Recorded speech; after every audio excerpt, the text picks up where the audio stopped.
From CBS News Bay Area, this is the Morning Edition. Good morning, and it's great to see you on this Saturday. Thanks for joining us. I'm Max Darrow. Welcome to our Saturday showcase. We begin this morning with trends in public transit, both now and in the future. In a moment, Amanda Harry will introduce us to some BART passengers reacting to a reported drop in crime. But first, to Len Ramirez on a proposed station for the high-speed rail and how people in Gilroy feel about the sudden attention on their town. Well, Gilroy is increasingly seen as a critical link to the success of the high-speed rail system in California. And so moving forward, it will be necessary from both a logistical and political standpoint to get this community on board.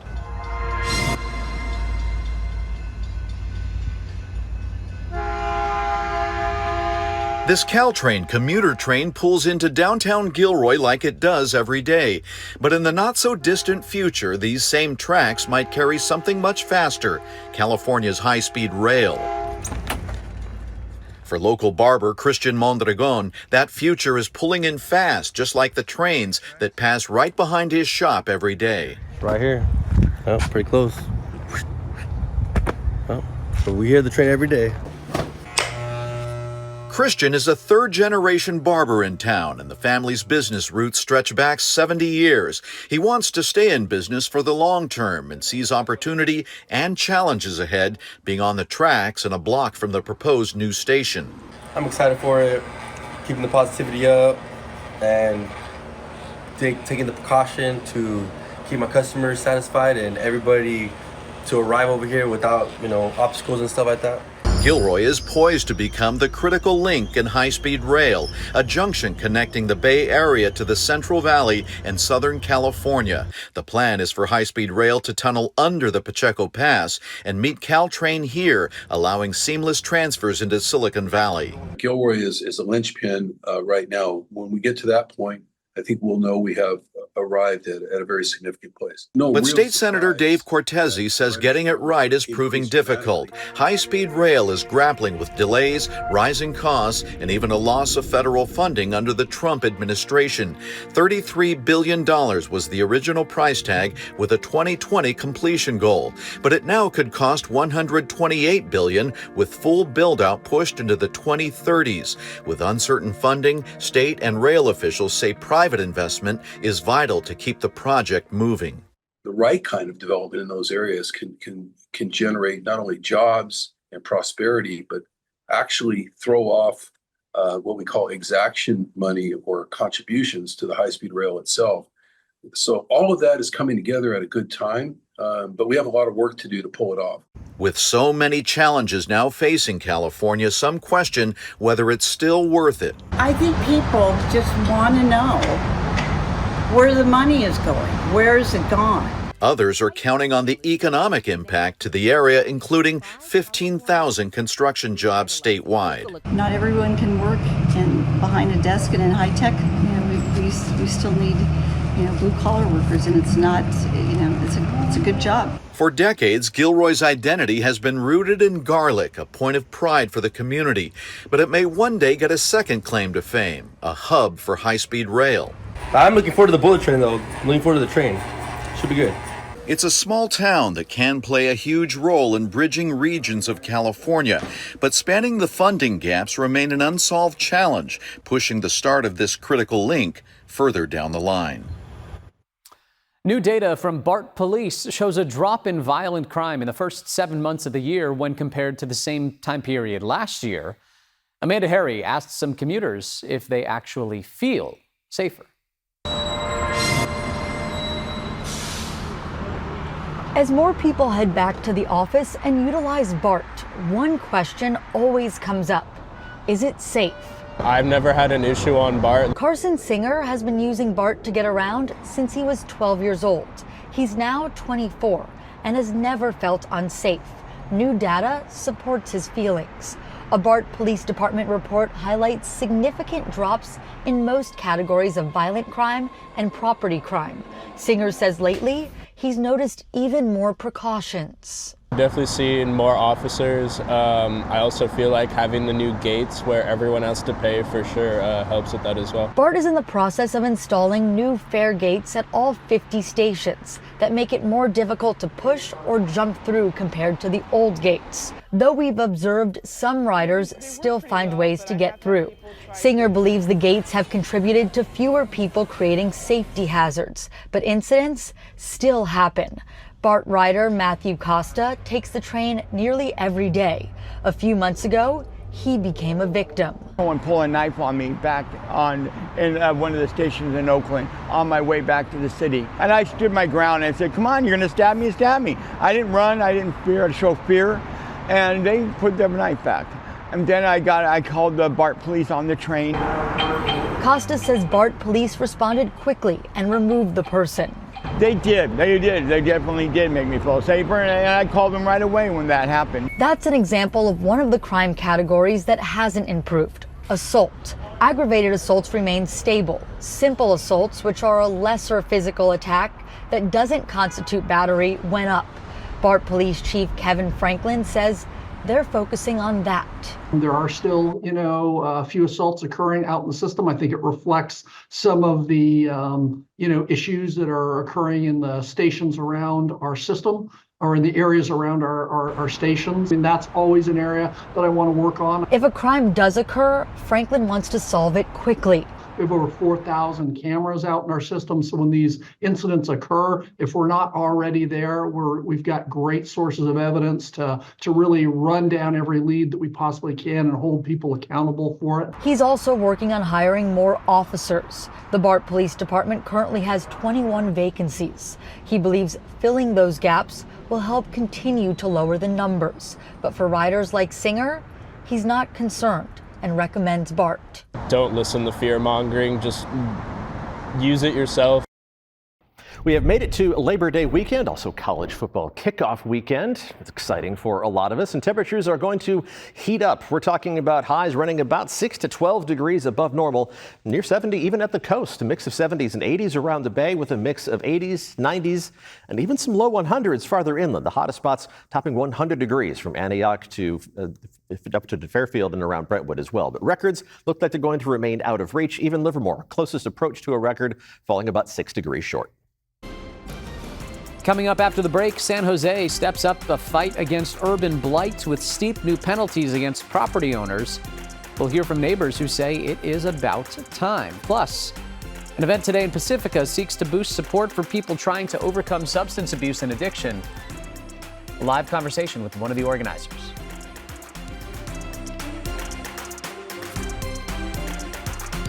Welcome back. A community gathering today in Pacifica is focusing on recovery from substance abuse. A nonprofit is hosting its second annual Memorial Walk and Resource Fair. The organization is called HOPE. The letters stand for Healing, Overdose Prevention, and Education. Joining us live this morning is Rihanna Karstedt, HOPE treasurer and board member, to tell us more about this. Rihanna, it's great to see you this morning. Thanks for joining us. Hi, good morning. Good to see you as well. So obviously there's a big importance surrounding education and awareness. Why don't you talk about that a little bit? We'll start there. Yeah, so what's kind of happening right now is opioids, particularly fentanyl, have become essentially an epidemic here in the United States. And right now I work with my very dear friends Rondell and Clarence Davis, who founded HOPE, which stands for Healing, Overdose Prevention, and Education. And that actually happened after they lost their son, Tyler, who was a very good friend of mine and my husband's best friend. And so we all got together and formed HOPE to raise awareness and hopefully help prevent overdoses. So when people see a group of people walking through Pacifica, like we just showed some video on camera right there. We'll look just like that in just a few hours. Hopefully there'll be a lot more of us. What would you want somebody driving by or walking by to think of when they see that? So I just want people to be, a lot of people are unaware actually of what's happening. And we, like I said, we want to bring awareness because opioids are now invading all the other drugs that we have in society. And so it's no longer safe to experiment with any type of drugs. Even it can be dangerous with marijuana now. And a lot of people are unaware that this is happening. And we want to make sure that people are essentially saying no to drugs because it could take your life now and you would not even have a chance to survive potentially. So the awareness component is huge about this, but there's also 100%, yes. an educational side when it comes to resources. So what are some of those Yes. resources that are being offered to the community? So we will have a lot of resources with us today, and so there's places like Pacifica Resource Center, Daly City Youth Health Center, and then programs like Al-Anon, AA, Nar-Anon. All of these groups are working together as kind of under the same umbrella to help educate people to prevent overdose and addiction, and hopefully can also kind of end the stigma surrounding addiction and kind of get people to understand that even a drug addict that you might want to think badly about, they deserve a second chance to come back into society and get clean and healthy and live their life without being poisoned or killed by opioids. Obviously, this is an issue that affects communities across the country. There is no singular Yes. face that is affected by this. Precisely. When somebody sees this today and they think, I'd like to get involved today, what would you tell that person? How could they come get involved? They could definitely come join us today in Pacifica at the Moose Lodge, 776 Bradford Way from 10 to 4. They can reach out to us on our website. There's a lot of local groups. If they're not local to us, they can reach out to community groups in their area as well. They can start just letting people know, like, hey, don't experiment with drugs. And then they can start telling people like about Narcan or naloxone and how you could use that to potentially save somebody's life. A lot of incredible tools that you are sharing with the community, coming from the Yes. heart and coming from a place of only wanting better. Rihanna Karstedt, Hope Treasurer and Board Member, thank you for the time this morning. We appreciate it. Yeah, thank you so much. Absolutely. All right, we're going to switch gears now. Bay Area communities often looking for ways to clean up their outdoor spaces. This is a story we hear about a lot of the time these days. In a moment, we'll introduce you to some of the residents of Foster City who disagree with the way the city plans to deal with an unpleasant geese problem. But first, to Katie Nielsen and the man in San Jose who hopes new penalties for urban blight will get the attention of offending neighbors. This old church right across from St. James Park is actually what started the city's conversation about chronic blight. It's owned by a Chinese investment company, and there hasn't really been much of an effort in terms of rehabilitation, redevelopment, or even selling the property. That's why the city is now saying increased fines could force property owners to finally clean up their act. I have one here and I have one behind me. And all they're doing is bringing down the value of our homes here.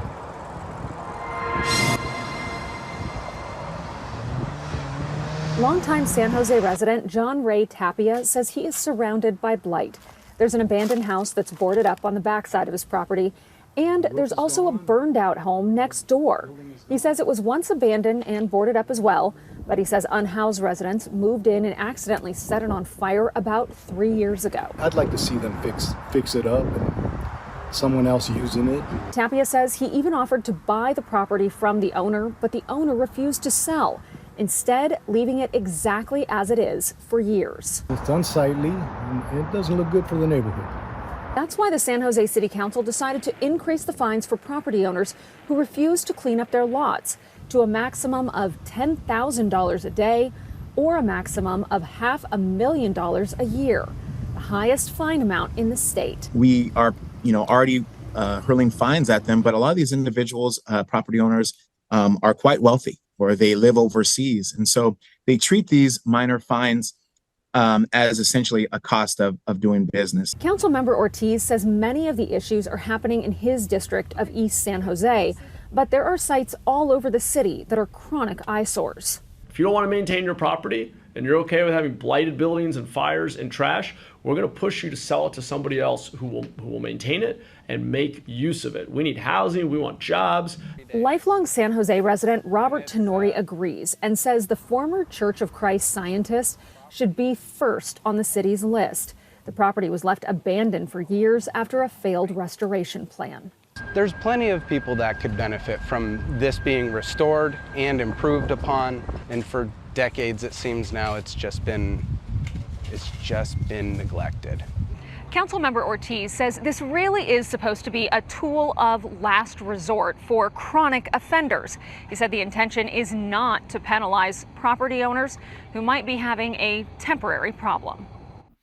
Let's head to Foster City now, where the city has decided on a new plan that many residents believe will finally make headway against a problem caused by wild geese. But there are others who are questioning the price tag. That's one family, right? When Angela Stucker takes a family? gander at these geese with her kids Jace and Jade, Oh, they're so cute. this Foster City resident sees them as her neighbors. I realize that they're really cool. You get to know them. When they stick their head out like this, and it's like, hello, how you doing?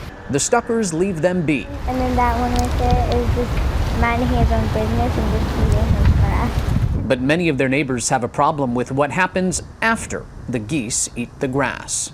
It's feces, it's poop, and it's in our pathways, it's in our parks, it's in our sports fields. It's obviously in our lagoon, which is impacting the water quality. Parks and Rec Director Derek Schweigert says Foster City leaders have spent years trying to figure out how to manage the large goose population in an effort to reduce the poop.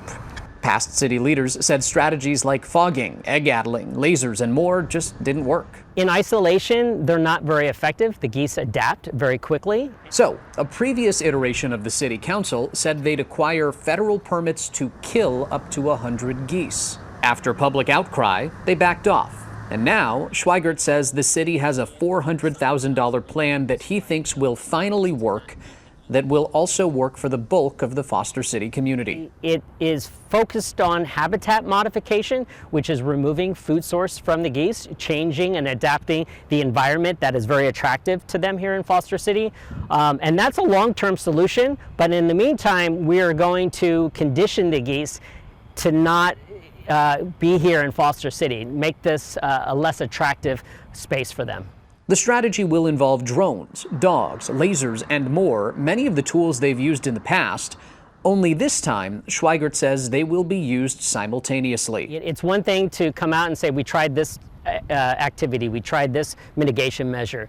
We did not try them collectively. The geese are here, they're residents. However, our goal is to reduce the amount of conflict that there is between humans and geese. Spartacus. But Stucker is skeptical it will amount to change and questions the price tag. I just don't think that they're going to go away. They've been here forever. From her standpoint, the geese deserve to remain in Foster City despite the droppings they leave behind. We have to accept nature for all it is, and this is what comes along with it. With the new strategy in tow, time will tell if the geese decide to take a gander at a new community to call home. When we come back, business owners cheer the return of ride shares to San Francisco's Market Street. Safety advocates, however, continue to raise concerns. We'll introduce you to folks on both sides of the Market Street debate. Ride-hailing cars have just returned to San Francisco's Market Street. Mayor Daniel Lurie says this will help bring people back to the struggling downtown area. But critics worry it actually could have the opposite effect. Here's Kenny Choi.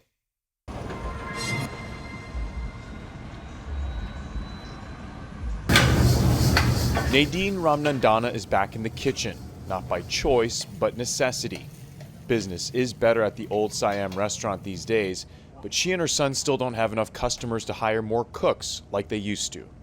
Yeah, we need more people around here. It's pretty slow right now. We need clientele. Nick Ramnandana and his family have been running the eatery close to Market Street for nearly 30 years. They believe allowing ride shares on Market will boost business and bring in more customers. They can't park around here because there's always restrictions or nowhere to park at all. Local business associations have endorsed reopening Market, arguing that it will benefit struggling merchants. But critics contend the change will cause more traffic congestion, endanger pedestrians and cyclists, and slow down Muni and public transportation. Christopher White is executive director of the San Francisco Bicycle Coalition. we really believe that the mayor needs to change course on this, and his administration does, for the sake of safety and for the sake of their stated goals of improving Market Street, improving downtown, and encouraging people to come back to it. White points to SFMTA data that showed injury crashes dropped by 40% after closing Market in January 2020, while travel times on public transportation along the route were reduced by 14%. There are so many different ways that people can get there, including by car. Introducing cars back onto Market Street just increases danger, and it's going to slow down transit for everybody. But San Francisco Mayor Daniel Lurie and other city officials have touted the partial reopening of Market Street to cars as a crucial step to revitalizing the downtown quarter's theaters, restaurants, and hotels. This is a really important development because we gotta get more people downtown. We gotta get more people on Market Street. It's been desolate for far too long. As each side digs in, small businesses are looking for any change that could improve their bottom line. I think it'd be of great help, you know. I mean, it's a small step, but it's better than nothing, you know. We've made it to the holiday weekend, and temperatures are still going to be stuck in summertime mode. In fact, after what's been an unusually cool month of August and an unusually cool summer overall is taking a bit of a break as temperatures are going to heat up for Labor Day weekend. The inland heat especially is going to return. You see the hottest temperatures and just the pattern showing up through the Central Valley, but that's going to be edging towards us from the east and affecting inland parts of the East Bay. And there are going to be some hot spots in the North Bay as well. Let's talk about some specific numbers and Saturday's high temperatures today reaching up into the upper 80s in San Jose, otherwise mostly 90s in the Santa Clara Valley. 92 for Los Gatos, 97 degrees around Morgan Hill. That will be the hot spot. That distinction belongs to the usual locations from Fairfield to Antioch and Brentwood, 101 degrees. Getting close to that number in Concord and Livermore, 99. Mostly 80s around the Bay, 70s in San Francisco, 76 degrees for a high temperature, 7 degrees above normal, and even near 70 degrees at the coast, at least today, and probably close to that again tomorrow. Temperatures in the North Bay are mostly going to be in the lower half of the 90s, but it does get hotter the farther and farther inland you go. Healdsburg, another one of the spots that's at least going to be flirting with 100 degrees by this afternoon. Let's talk about the winds, which we're not going to lose that onshore influence, but it's not going to be too strong. The strongest wind gusts are really just barely going to top 20 miles an hour today and again tomorrow. So that lack of a strong onshore breeze allows those inland temperatures to warm up significantly. What fog we're seeing this morning is going to pull away even from the coast as we head into the afternoon. So let's take a look at the 10-day temperature trend. And today is likely to be the hottest day that we see for a while. Livermore, as our inland example, is still going to hold on to high temperatures in the mid to upper 90s Sunday and for Labor Day on Monday. But then we gradually coast back to basically normal high temperatures by Thursday and Friday. And that's a trend that's going to continue as we head into the first weekend of September and into the second week of September as well. So let's take a look at the 7-day forecast. And we are going to be seeing those inland temperatures, again, staying hot through the holiday weekend. It's a slow return to normalcy by the time Thursday and Friday roll around for all inland parts of the Bay Area. The amount of sunshine we see isn't going to change very much. Just a few early morning clouds trying to make their way into some of those inland valleys in the mornings for the next few days. Bayside temperatures are going to be, on average, around 80 degrees. That means a mix of upper 70s and low to mid 80s Saturday and Sunday. Maybe a couple degrees cooler for Labor Day on Monday. And then we get back to near normal temperatures with more of a normal back and forth fog pattern by Wednesday, Thursday, and Friday.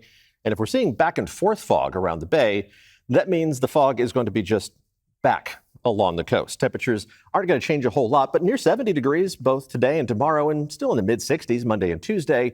The temperature only drops a degree Wednesday, Thursday, and Friday, but it's not going to feel as warm because that fog is going to be back. I think limited sunshine for coastal parts of the Bay Area by Wednesday, Thursday, and Friday. So soak it up while you can, while you're putting up with all those inland visitors trying to beat the heat by heading to the coast over this holiday weekend.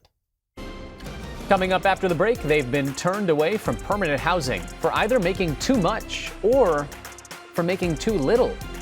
The San Francisco families fight to get out of the shelters, all while caring for a sick child. From CBS News Bay Area, this is the Morning Edition. We now turn to individual stories in the search for affordable housing and efforts to help the most vulnerable.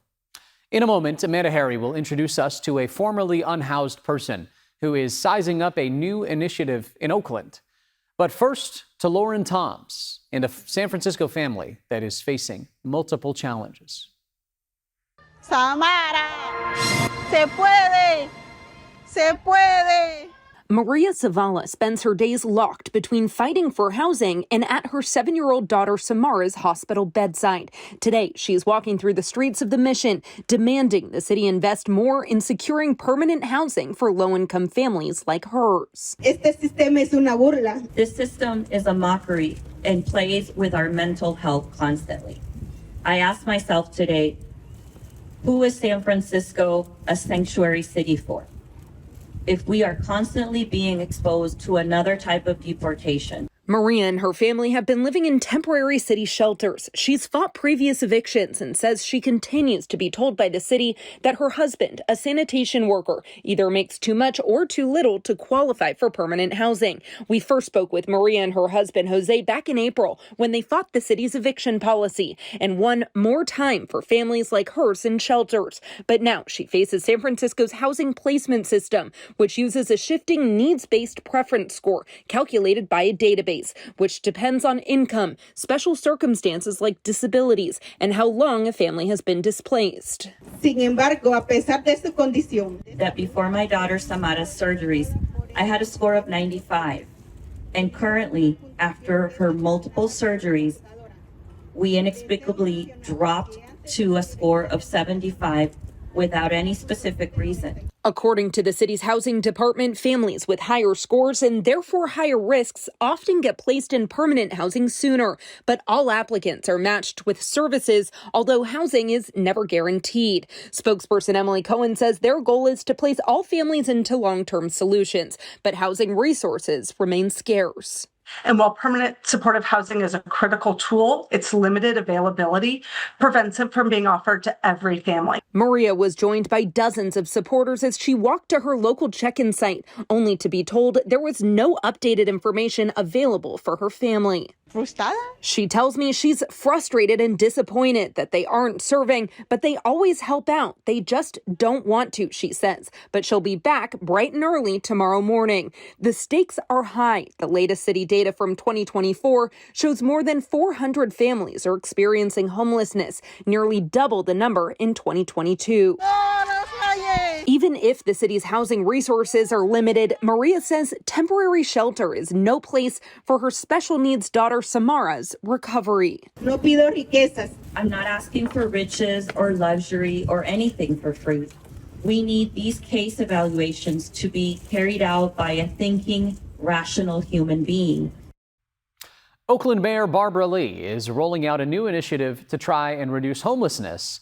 Amanda Harry introduces us to somebody who used to be homeless and to a city councilman now focused on tackling this problem.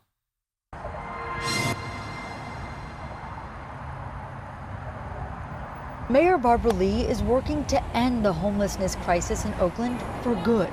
But Freeway hopes she does it while still recognizing the humanity of those living on the street.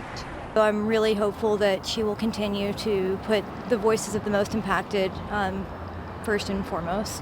They say the unhoused are struggling to survive, something Freeway experienced for years. Myself, I was unhoused for 8 years. Me and my partner were. They have housing now, but they know all too well the reality of constantly worrying about safety and being moved from place to place. We have watched sweep after sweep happen for the past 8 years and watched countless lives be impacted so negatively, and the impacts that it has on your health, both mental and physical, and we've lost a lot of friends that way. Freeway thinks Lee's new Office of Homelessness Solutions and her 5-point plan may end the sweeps. The plan includes preventing more people from becoming unhoused, deploying outreach workers to help those on the streets already, providing support, temporary housing, and finally building permanent housing. District 7 City Council member Ken Houston believes this is what needs to happen. It was almost like perfect science because we have Measure W, we have the mayor's 5-point plan, then we have the encampment abatement policy. Measure W is funding the new office. It was a 2020 county tax measure implementing a 10-year half-cent sales tax. Most of the money will go towards homelessness services and housing. The encampment abatement plan is Houston's proposal to aggressively clear encampments. City Council will vote on that in September. But he thinks the best part of the mayor's 5-point plan is the first point, prevention and helping those with mental illnesses and alcohol or drug addiction. How you prevent it is you help the mental, and the AODs, you give them the services that they need, and then you get them housing, proper housing. You get them shelter and services first, then housing, because if a person is mental, a person is AOD, how can they hold on to housing? They can't. Freeway hopes that while all of this is being executed, leaders don't lose sight of the toll homelessness has taken on the community and remember those who have lost their lives to homelessness. And we lean on those memories and those people that are no longer with us to continue the fight for them. Coming up after the break, a farmer turns to high-tech tools as the agricultural industry struggles to find workers to complete the harvest. Farmers of various crops must move forward with their harvests at the right time, regardless of the obstacles. In a moment, Andrea Nakano will introduce us to a Napa County winemaker worried about his grapes and the effects of wildfire smoke. But first, to Itai Hod and the farmer on the Central Coast who is using robots amid a shortage of available workers. On California's Central Coast, known as America's fruit basket, picking strawberries can break more than just a sweat. But for farmer Larry Jacobs, who spent 4 decades growing some of the most sought-after chives, basil, and tomatoes, the biggest struggle isn't growing crops.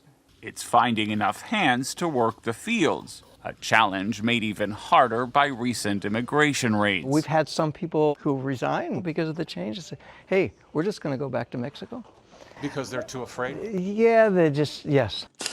With nearly 88,000 farm jobs unfilled each year, small growers like Jacobs are turning to high-tech. This has been an issue for the last 5 years and 10 years, that it's hard to find people to do this work. From punching holes for seedlings, to shaking nuts from trees, and even scorching weeds with flames, these robots are saving small farms from going under. But even though these machines are ready to work, the law isn't. In California, state regulations prohibit the use of autonomous machines on farms, in most cases requiring a human to stay close by. At some point soon, I think you'll be able to farm from your office. Tyler Naide, CEO of Bonsai Robotics, the company behind these machines, says these regulations were written back in the 1970s, when driverless technology was still science fiction. There's a huge push right now to rewrite this legislation based around autonomy, because we now know things about it. We know how these systems work. With the average farmer now 58, Jacobs hopes automation might plant the seed for a new generation of growers. If you can take the grunge work out of it and make it interesting with the technology, that's just going to create a lot of excitement. It's already happening. And maybe, just maybe, help cultivate a whole new crop of farmers. Now to the picket fire and its impact on Napa's wine industry. Andrea Nakano introduces us to a longtime vintner who hopes his grapes are going to be okay.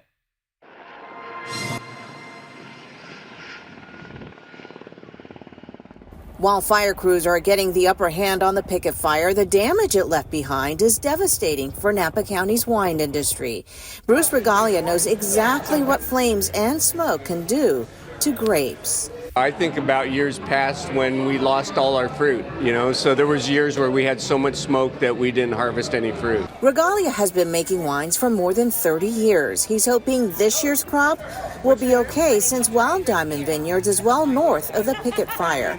Regalia says it doesn't take much for smoke-influenced grapes to produce wines that taste like ashtrays. It infiltrates the grape through the skin and it makes compound that is not pleasant to taste. Napa County's ag commissioner estimates the fire impacted roughly 1,500 acres of crops. 20% of the grapes were damaged by actual fire and heat, and 80% from just the smoke. This number is an early snapshot. I can't stress that enough. It's an early snapshot. The full picture will continue to unfold as we gather more information from growers, vintners, and ag producers in the weeks ahead. Winemaker Bruce Regalia says there is a way to test smoke-influenced fruit or make a small batch to see how the grapes fare during the fermentation process, but it's not as simple as just tasting a grape off the vine. With the frequency of fires in the last decade, the wine industry is putting a lot of money into research to find ways to chemically reduce the taste of smoke. People have tried filtration and different methods, and you can make it better, but I haven't tasted any wines where they've completely cured it. Coming up after the break, a beekeeper uses technology developed here in the Bay Area to try and boost the bee population in their crucial pollination. A Nobel Prize winning technology identified in the Bay Area aims to keep beehives buzzing and the honey flowing. Ann Makovic introduces us to the man who is using it. For honeybees, the San Francisco Bay Area traditionally serves up a year-long feast. There's usually something blooming. Alameda beekeeper Andrei Kruglikov, his business, Twin Bee Apiaries, is buzzing. He sells about 1,000 pounds of raw honey a year, all made by the bees in his backyard. People apparently have a lot of interest in local honey. But when the conversation jumps to climate change, the honey farmer grows concerned. It's not just warming, it's a climate disruption, right? So you have a cold and wet spring, and then basically the bees, they build up their population, and there's not enough nectar. The warming planet, changing climate, and loss of habitat all pose a threat to bees by depriving them of the floral diversity they need to survive. Add to that mites and viral diseases, and the bees are in trouble, which threatens our food supply. Honeybees pollinate 70% of the world's leading crops, including fruit, vegetables, and nuts. Honeybees are really crucial in today's world for our diets. Dr. Alina Lastro-Nino of UC Davis is an expert in honeybees and beekeeping. She says this past year was particularly bad for bees. Beekeepers have reported losing approximately 60% of their colonies, which is really huge. Now, some hope. European researchers have just invented a superfood to protect honeybees from the growing threat. The work that we did here represents a major technological breakthrough for the beekeeping industry and for food security and global pollination. The scientists first identified 6 key components in pollen that benefit bees. Then they genetically engineered a strain of yeast to produce a precise mixture in a sustainable and affordable way. The colonies, given the food, thrived and boosted reproduction. So that's really exciting. To engineer the yeast, the researchers used a Nobel Prize-winning tool called CRISPR-Cas9, first identified by UC Berkeley scientists. Bay Area technology, it's even cooler to have that be a part of developing this diet. As for Andre, news of the breakthrough was sweet. If you come up with some means of improving their longevity and improving the likelihood of the hive succeeding, surviving and continuing, I think it's wonderful. And that is the best kind of buzz. We made it to the holiday weekend, and temperatures are still going to be stuck in summertime mode. In fact, after what's been an unusually cool month of August and an unusually cool summer overall is, well, taking a bit of a break as temperatures are going to heat up for Labor Day weekend. The inland heat especially is going to return. You see the hottest temperatures and just the pattern showing up through the Central Valley, but that's going to be edging towards us from the east and affecting inland parts of the East Bay. And there are going to be some hot spots in the North Bay as well. Let's talk about some specific numbers and Saturday's high temperatures. Today reaching up into the upper 80s in San Jose, otherwise mostly 90s in the Santa Clara Valley. 92 for Los Gatos, 97 degrees around Morgan Hill. That will be the hot spot. That distinction belongs to the usual locations from Fairfield to Antioch and Brentwood, 101 degrees. Getting close to that number in Concord and Livermore, 99. Mostly 80s around the Bay, 70s in San Francisco, 76 degrees for high temperatures, 7 degrees above normal, and even near 70 degrees at the coast.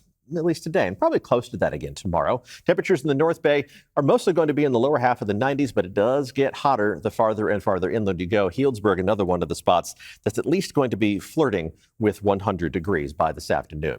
Let's talk about the winds, which we're not going to lose that onshore influence, but it's not going to be too strong. The strongest wind gusts are really just barely going to top 20 miles an hour today and again tomorrow. So that lack of a strong onshore breeze allows those inland temperatures to warm up significantly. What fog we're seeing this morning is going to pull away even from the coast as we head into the afternoon. So let's take a look at the 10-day temperature trend.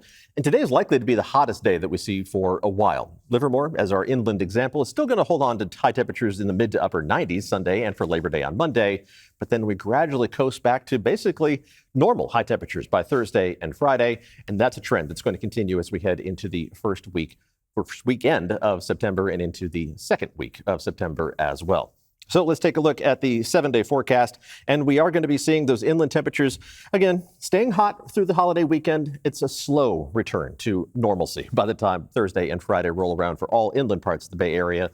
The amount of sunshine we see isn't going to change very much. Just a few early morning clouds trying to make their way into some of those inland valleys in the mornings for the next few days.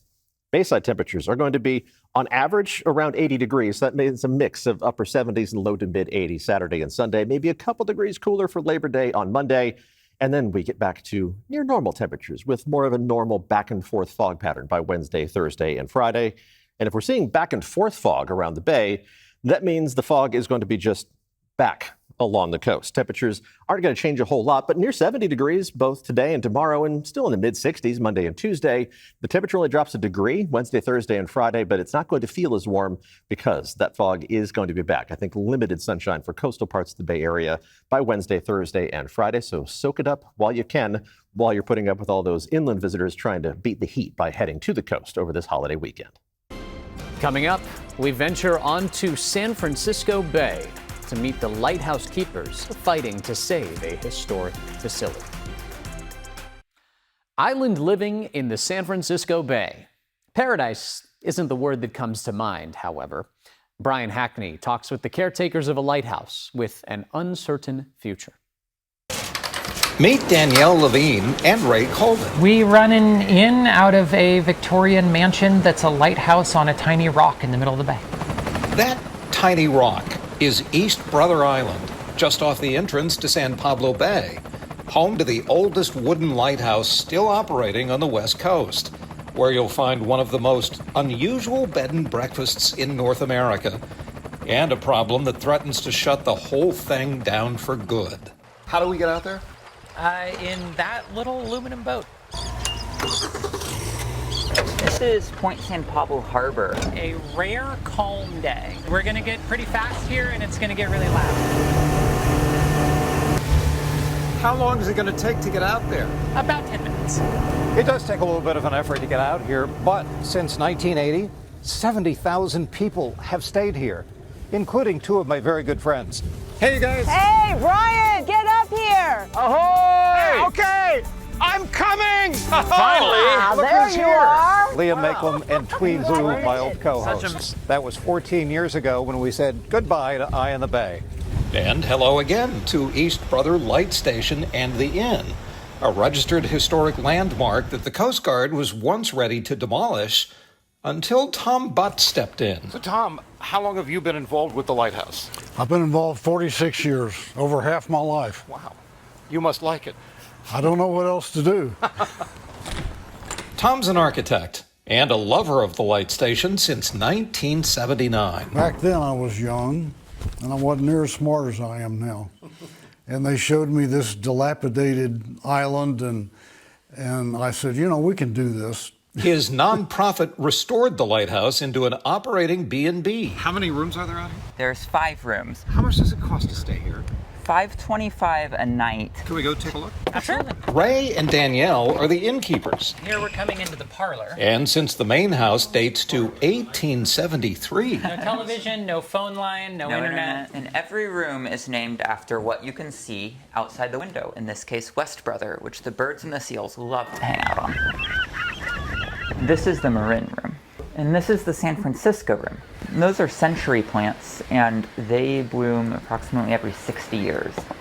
And up these stairs? So this is still a functioning lighthouse? Yes, we are still in active aid to navigation. This is a new LED. It's actually brand new. The Coast Guard just replaced this light about 5 weeks ago. The actual light is what the Coast Guard cares about. Everything else on this island, unfortunately, falls to us.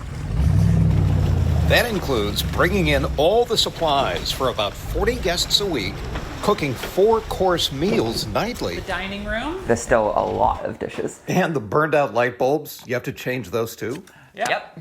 Every single day is at least a 14-hour workday. What about your social life? No. But while the setting is idyllic in other ways, there is trouble in paradise. There's a crisis every week. And so we've been through a lot of crises. Yeah. But the current one is probably the biggest one we've ever had. The problem, the pier and its crumbling deckwork, and the gangway leading to the island. You know, it's out there in the salt air, and it's continued to deteriorate. And if we don't have access to the island, we can't run our bed and breakfast operation. It's the bed and breakfast operation that supports the ongoing maintenance. Tom hopes to keep it all going if they can raise $750,000 for the repairs. Engine was built in 1922. Why is this so important to you, Tom? Well, I've been working on it for 45 years, and I just can't give it up. Meanwhile, Ray and Danielle keep things running. This one is purely a museum piece that I fire up for guests. This is my favorite part of the tour, is firing these old engines up. And despite the fact their job is nonstop, And that is one of the loudest things on the island. there is an upside. We get to live here. At least they will, as long as the bottom doesn't fall out after 150 years on this island. Thanks for watching KPIX News this morning. We'll be back here at 6 o'clock. Have a great Saturday.